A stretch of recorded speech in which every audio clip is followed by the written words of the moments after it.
So to view the calendar feature and everything inside of the features that we've created, once you've logged into your account and you're on the dashboard, go ahead and click on calendars here on the left-hand sidebar.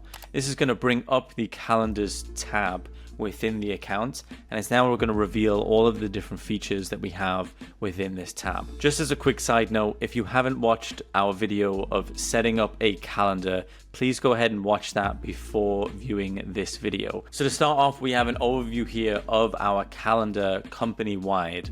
So this will give you an idea of either month, week, or day of who's booking in where and what days of the week have appointments booked in on them. We can filter these views by users as well as by specific calendars. So if we'd only like to see our personal calendar and our personal appointments, just make sure that you personally are selected on this filter list, and then this calendar will preview only the appointments that you have personally booked on your calendars.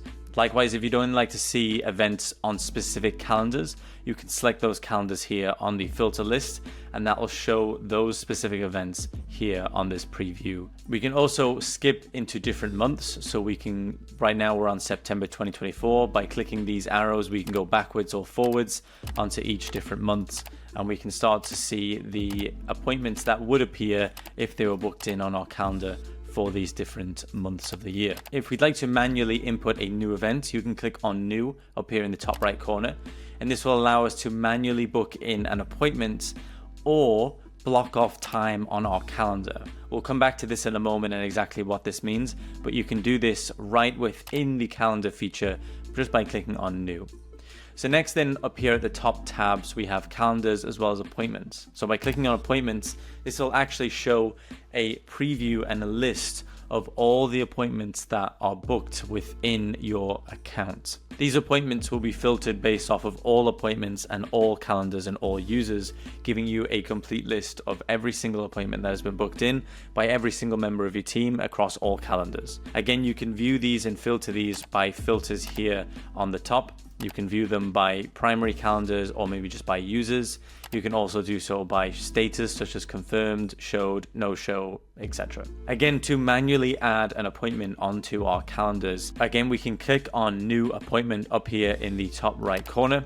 And this is going to open up a new box, allowing us to manually book in an appointment right here within the software. However, let's say you don't want to book an appointment and instead you want to block off time in your calendar. To do so, you can click on Blocked Off Time, or to start with, you would click on New Appointment and then click on Block Off Time on this new tab which it opens.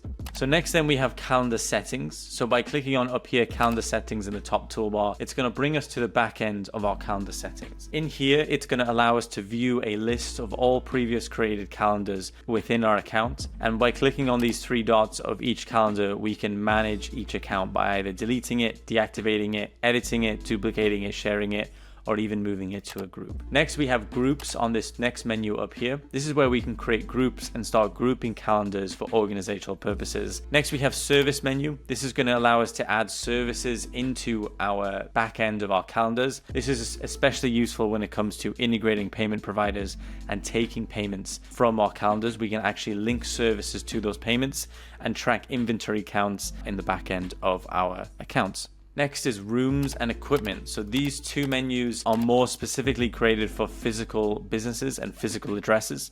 This is where we can actually include rooms and numbers of equipment within our calendars, so that ensuring that you're not double booking rooms or training rooms or pieces of equipment in your business. You can actually isolate those equipments and isolate the numbers of equipment and numbers of rooms based off of the bookings. And again, on the back end of your software in terms of organization, let you see what rooms and what pieces of equipment are being used at any given time within your business based off of calendar bookings that come through. So next then we have preferences up on the top toolbar, and this will allow you to set an overall preference as to where your meeting location can be. So you can set this as custom or a Zoom, Google Meet, or a phone and physical address. This will set a default meeting location across all your personal calendars and setting those scheduling options to whatever setting that you choose within your user preferences. However, you can also customize these per calendar. So if you'd rather your calendars override your user preferences, you can do so in the actual calendars when it comes to creating calendars.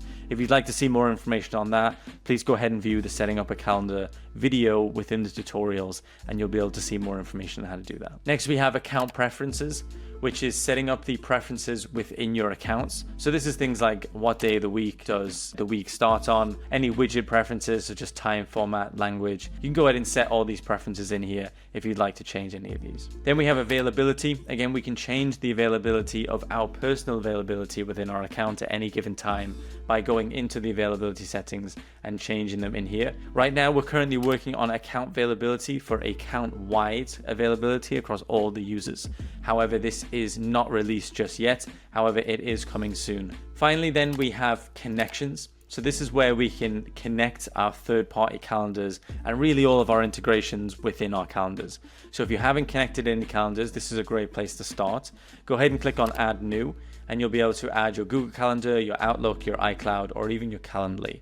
And also integrate your video conferencing software such as Zoom, and you can start pulling in and generating unique meeting links for every time that you book in calendar invites on the back end of our calendar systems. So by going back, you can then also integrate video conferencing softwares. You can also look at Google organic bookings as well as local service ads and start connecting all of your Google ad accounts into the back end here and see the analytics and how everything works.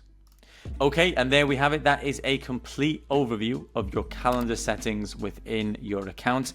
If you have any questions whatsoever on how your calendar operates or any specific settings that have to do within your calendar, please feel free to reach out to our team and we'll be more than happy to help.